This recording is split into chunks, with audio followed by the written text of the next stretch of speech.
सगळ्यात महत्त्वाचं आम्हाला जागा वाटपापेक्षा मेरिटचं सीट आमच्यासाठी महत्त्वाचं आहे. मग ते कुठल्या पक्षाचं असो, त्यापेक्षा ते निवडून येण्याचं स्किल असलं तर त्याला त्या ठिकाणी प्राधान्य दिलं जाईल. 150 लोकांनी मुलाखती दिल्या. एक 8 दिवसापूर्वी शिवसेनेच्या मुलाखती झाल्या, त्यामध्ये सुद्धा बऱ्याच लोकांचा सहभाग होता. उद्या काँग्रेसच्या पण मुलाखती आहेत. तर त्यामध्ये कोण मेरिटचं सीट आहे, कोण निवडून येण्याची कॅपॅसिटी आहे आणि कोण सर्वसामान्य जनतेपर्यंत या मागील कालखंडामध्ये काम केलं, अशा सगळ्या गोष्टींचा विचार करून त्याला तिकीट दिलं जाईल. महाविकास आघाडीची आज बैठक पार पडली या महानगरपालिकेच्या निवडणुकीच्या संदर्भात.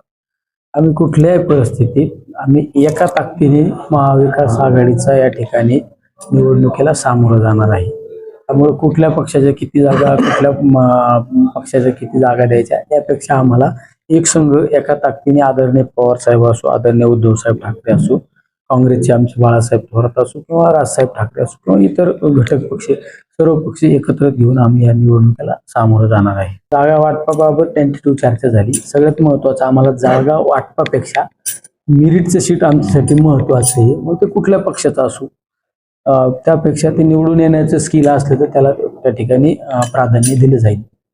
नाही, आमच्याकडे इच्छुकांची संख्या भरपूर आहे. आज पण आम्ही मुलाखती घेतल्या. 150 लोकांनी मुलाखती दिल्या.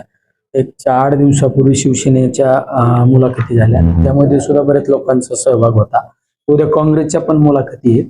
त्यामुळं मुलाखतीमध्ये बऱ्याच लोकांचं त्या ठिकाणी उत्साह आम्हाला पाहायला मिळालेला आहे.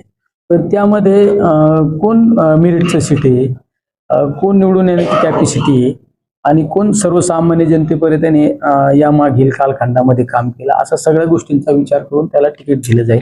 बऱ्याच वेळा आपण फक्त निवडणुकीला त्याचा आर्थिक स्रोत बघून त्याला उमेदवारी दिली जाते, पण त्यापेक्षा आम्ही आमच्या महाविकास आघाडीकडून सर्वसामान्य लोकांना न्याय देऊ शकतो, सर्वसामान्यांना मदत करू शकतो, त्या प्रभागामध्ये सर्वांचा आधार म्हणून राहू शकतो, अशा उमेदवाराला आम्ही त्या ठिकाणी प्राधान्य देणार आहे.